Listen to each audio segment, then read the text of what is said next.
بيراميدز دخل الجيم بالجامد قوي. بلورو يلا بينا. كلام كبير جدا يتردد عن دخول محمد صبحي في مفاوضات قويه مع نادي بيراميدز وانهى كافه البنود الشخصيه.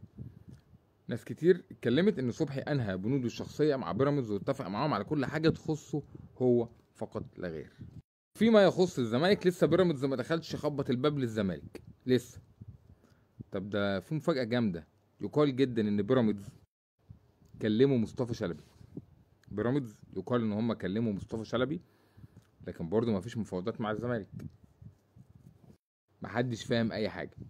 اصلا انتوا عارفين ان بيراميدز هيبيع خلاص ابراهيم عادل لنادي الجزيره الاماراتي ب5 مليون دولار. موهبه ابراهيم عادل اللي كلنا بنتكلم عليها المفروض تبقى موجوده في اوروبا، لكن لا، هو قرر ينقل الموهبه دي للدوري الاماراتي. في علامه استفهام عجيبه. مش مقصودش حاجه خالص ولا كوبري ولا بتاع، والله ما اقصد حاجه عشان الناس اللي هتقول الكلام. انا شايف ان موهبه ابراهيم عادل كبيره جدا تخليه يخرج لاوروبا ويلعب ويشتغل بشكل كبير. ما جالوش فلوس كتيره من اوروبا، فبيراميدز كان عايز يبيعه بفلوس كتيره فباعه ب5 مليون دولار للجزيره الاماراتي.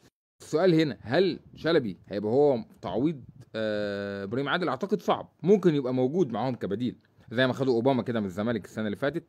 ممكن ياخدوا شلبي عادي جدا. في مقابل ذلك هيجيبوا جناح اجنبي عالمي. اكيد انا متوقع كده هيجيبوا جناح تقيل جدا يلعب في الحته دي. فحتى الان صبحي وشلبي على رادار بيراميدز بشكل كبير. اتكلمنا من فتره ان محمود جاد هو الحارس الاول في خطه بيراميدز، ومن الواضح ان محمود جاد ما جاش سكه معاهم، فهم بداوا يتجهوا لمحمد صبحي. طب انت يا عم جوني ادوارد الموقف ايه؟ يقال ايضا ان شلبي وصبحي رافضين يدخلوا في صفقات تبادليه. انت بيعني في صفقه منفصله وتعاقد بصفقه منفصله. طب انا كجون ادوارد اللي هو الراجل يعني عشان يجيب لعيبه من بيراميدز، ما انت ما تختارش بقى اي حد. ما مش هيقول لك مثلا خد محمود صابر واسامه جلال وتقول له شكرا. انت طبعا محتاج مدافع. اسامه جلال جامد لكن ما بيلعبش بقاله كتير قوي. فالموقف هيبقى عامل ازاي؟ اعتقد زي ما هم يطلبوا منك اللعيبه دي، والاثنين لعيبه دول لعبوا في منتخب مصر صبحي وشلبي، انت من حقك تطلب لعيبه تقيله في بيراميدز. ليه لا؟ والعقد شريعه المتعاقدين. فجأة كمان ان بيراميدز داخل في حمدي فتحي. بيراميدز داخل في حمدي فتحي لاعب الاهلي السابق والمحترف في الدوري القطري. داخل فيه بشكل كبير جدا، بيستطلعوا راي اللاعب ويشوف الامور هتعمل ازاي ويتفاوضوا مع فرقته. وكلام كبير ان حمدي فتحي قد يكون موجود في بيراميدز في الصيف الحالي.